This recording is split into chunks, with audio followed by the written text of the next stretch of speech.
Next, we are going to be multiplying radical expressions. So for this operation, the radicals must have the same index. The radicand does not matter. So for example, we could multiply the square root of 11 times the square root of 13 minus the square root of 15. That we would be able to do.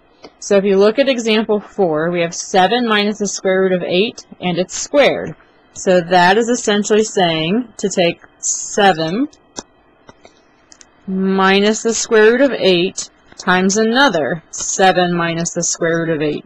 So we're simply going to use the distributive property and multiply the 7 times both things, and then multiply the negative square root of 8 times both things. So 7 times 7 is 49.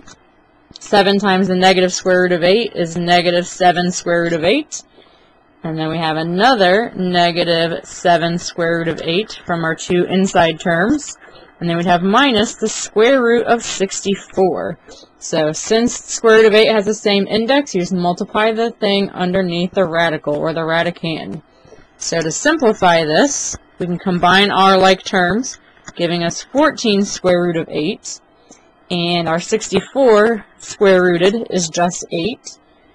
So that gives us 41 minus 14 square root of 8.